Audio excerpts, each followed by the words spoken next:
Sekarang kita nak kongsi pula pasal kisah teladan, kisah cerpen. Pasal satu kisah nama dia Alif Laila wa Laila. Benda tu dalam bahasa Arab. Kalau dalam bahasa English 1001 Night, 1001 malam.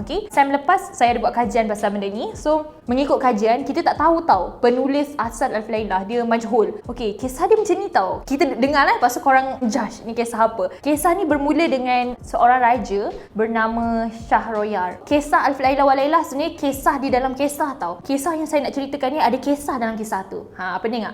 Sabar dulu. So Shahryar ni raja, ada isteri. Isteri dia ni satu hari buat khianat dekat laki dia. Means dia curang lah. Siapa tak sedih kan? So laki dia sedih lah. Diorang pun berpisah. Lepas tu kan, itu bermulanya masa dia benci dekat semua perempuan sebab perbuatan isteri dia tu yang curang, and dia nak bunuh semua perempuan dekat daerah dia tu lah. Tapi dia tak bunuh orang-orang ni macam kita raja kan, dia raja kan, dia boleh je bunuh, kumpulkan perempuan, pam, dia bunuh semua kan. Tapi tak, dia tak bunuh macam tu tau. Dia bunuh by kahwin dengan diorang. So macam dia akan ajak perempuan-perempuan ni kahwin, sorang-sorang. Bila lepas kahwin, sebelum menjelang subuh, sebelum matahari terbit, dia akan bunuh perempuan tu. Lepas kahwin dia akan bunuh. So dah mati seorang. Motif kan? Kenapa kena kahwin baru bunuh? Kau boleh je bunuh kan? Tapi tak, tu cara dia. Saya cuma sampaikan apa yang dikisahkan. So perempuan kat situ semua takut gila lah, macam menanti waktu kematian je. Waktu kematian dengan Shahryar ni. Muncullah watak kedua. Nama dia Shahrazad.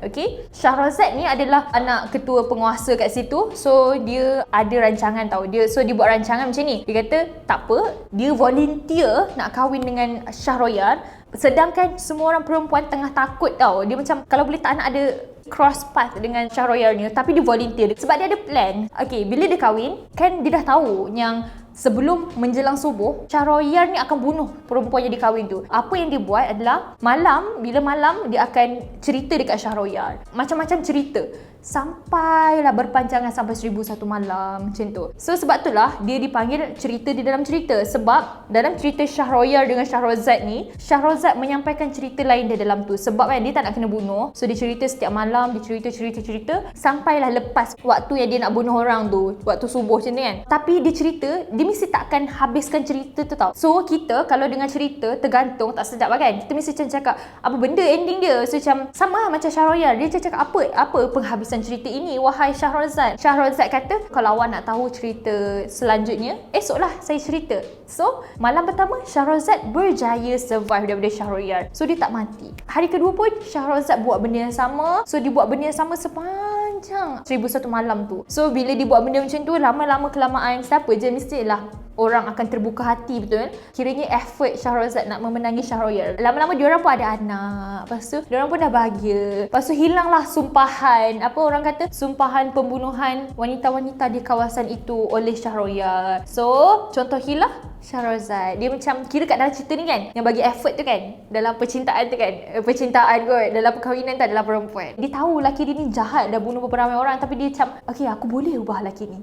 Kita je nak romanticize apa, kita nak sedapkan pula cerita ni. Tapi cerita ni tak ada sambungan sebab cerita ni dah memang panjang. Ada yang kata Aladdin adalah salah satu ceritanya Shahrazad cerita kat Shahryar. Alibaba dan 40 penyamun, tu semua antara kisahnya Shahrazad cerita kat Shahryar. Bayangkan banyak sangat kisah dalam kisah tu, boleh bertahan sampai 1000 malam. Ada orang kata 1001 malam ni adalah duration. Ada orang kata Alif Laila wa Laila ni adalah bukan duration, tapi dia macam tempoh, nak gambarkan kelamaan tempoh tu lah. Macam 1000 malam, lama kan? Macam tu. So itulah dia Alif Laila wa Laila.